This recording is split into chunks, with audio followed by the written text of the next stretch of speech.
Hello बच्चों, क्या हाल चाल। आज मैं फिर एक नया वीडियो लेकर आया हूँ जिसमें मैं बताने वाला हूँ हेनरी के नियम के बारे में कि हेनरी का नियम क्या है। इससे पहले हम लोगों ने वीडियो में पढ़ा था कि रेडॉक्स विभव क्या होता है। उससे पहले हमने पढ़ा था कि विद्युत फ्लक्स क्या होता है उसके चित्र के साथ में। उससे पहले हम लोग पढ़े थे मानक इलेक्ट्रोड विभव क्या होता है, यानी कि चित्र के साथ में। ठीक है, आज हम लोग क्या पढ़ेंगे, हेनरी के नियम के बारे में। ऐसे ही हम लोग रसायन विज्ञान के बारे में पढ़ चुके हैं कि हाइड्रोकार्बन क्या होता है, बिल्कुल आसान से चित्र के साथ, और प्रथम कोट की अपक्रिया किसे कहते हैं। यदि आप इस तरह के वीडियो चाहते हैं और बिल्कुल सरल भाषा में, तो सबसे पहले आप चैनल को सब्सक्राइब कर दें। वीडियो पसंद आए तभी लाइक करें, अन्यथा लाइक ना करें। ठीक है। और तीसरी बात, यदि आपको कुछ फ़ायदा हो तो अपने मित्र के पास ज़रूर शेयर कीजिएगा, क्योंकि मित्र क्या होता है, सबसे करीबी होता है जो जिस उम्र में आप हो उस उम्र में। ठीक है, तो आइए हम लोग पढ़ते हैं हेनरी के नियम के बारे में।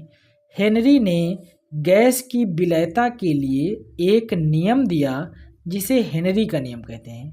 देखिए, गैस की विलयता का मतलब ये होता है, मान लीजिए हमारे पास एक विलेन है, जिसे हम चित्र दिखाना चाहते हैं लेकिन दूसरे टॉपिक का चित्र है, लेकिन इसमें समझ सकते हैं कि मान लीजिए एक विलेन है। इस विलेन में जो गैस होता है वो कितना घुल सकता है, उसकी विलयता के लिए इन्होंने अपना नियम दिया, जिसे हम लोग क्या कहते हैं, हेनरी का नियम कहते हैं। आइए हम लोग उसको समझते हैं कि कैसे है। इस नियम अनुसार स्थिर ताप पर, ताप जो होना चाहिए वो फिक्स होना चाहिए, किसी गैस की द्रव में विलयता उसके आंशिक दाब के समानुपाती होता है। फिर से एक बार दोबारा पढ़ो। स्थिर ताप पर मतलब ताप स्थिर होना चाहिए, किसी गैस की द्रव में घुलनशीलता या विलयता उसके आंशिक दाब, यानी कि जो गैस घुलने वाला है उस वो कुछ ना कुछ क्या लगाएगा, दाब लगाएगा, उसके आंशिक दाब के क्या होता है, समानुपाती होता है। देखो, जो गैस ज़्यादा दाब लगाती हैं वो ज़्यादा घुलनशील होती हैं, जो कम दाब लगाती हैं वो कम घुलनशील होती हैं। मतलब हम लोग कह सकते हैं कि जितना ज़्यादा गैस वो दाब लगाएगी उतना ही ज़्यादा वो जल में घुले विलय होगी। क्या होगी, जल में विलय होगी, या फिर कहो द्रव में विलय होगी। देखो, हम लोग इसमें लिखे भी हैं S समानुपाती P। ये S क्या होता है, S होता है जो भी पदार्थ हम लोग विलेन में घोल रहे हैं। जैसे ये विलेन अभी दिखाया था, इसमें हम लोग जो भी पदार्थ को घोल रहे हैं, मतलब जो भी पदार्थ के गैस को घोल रहे हैं, उसे हम लोग क्या कहते हैं, S बोल देते हैं। आप S जरूरी नहीं कि S ही लिखो, आप कुछ भी लिख सकते हो, उससे कोई फ़र्क नहीं पड़ता। बस आपको ये बताना होगा कि ये क्या है। तो यस क्या है, गैस की द्रव में विलयता है। ठीक है, जब ये अनुक्रमानुपाती या सॉरी ये समानुपाती का चिन्ह हटेगा तो यहाँ पर हेनरी नियतांक आएगा। हेनरी नियतांक आएगा, क्या आएगा, हेनरी नियतांक आएगा। वेयर एस जो है क्या है, गैस की द्रव में विलयता है।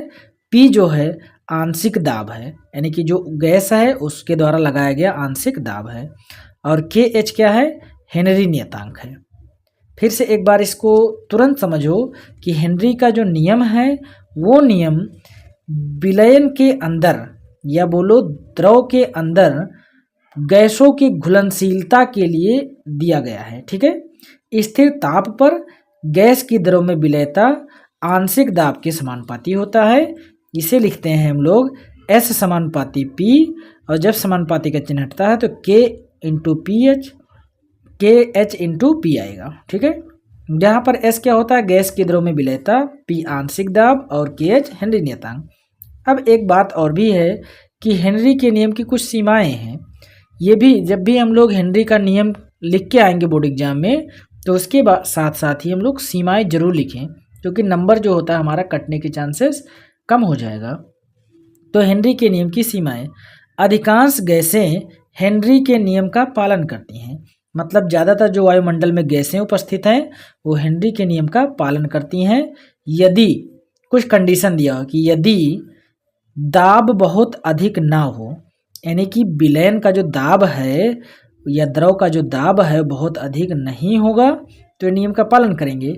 या दूसरी बात, जो गैस आप घोलने चाह रहे हैं उसका दाब अगर बहुत अधिक होगा तो ये नियम काम नहीं करेगा। अनुक्रमानुपाती वाला नियम काम नहीं करेगा। ऐसा नहीं कि घुलेगा नहीं, घुलेगा, लेकिन अनुक्रमानुपाती वाला नियम नहीं काम करेगा।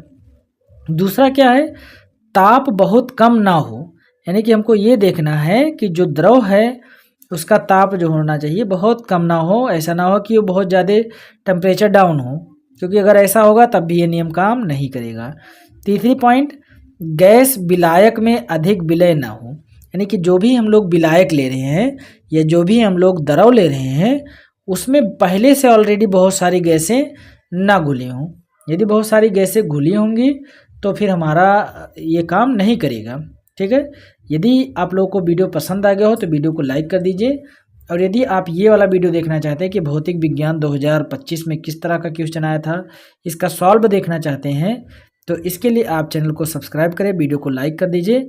हम लोग इसे अगले वीडियो में ज़रूर देखेंगे कि 2025 वाले का कैसे हुआ था। ठीक है, धन्यवाद, फिर मिलते हैं अगले वीडियो।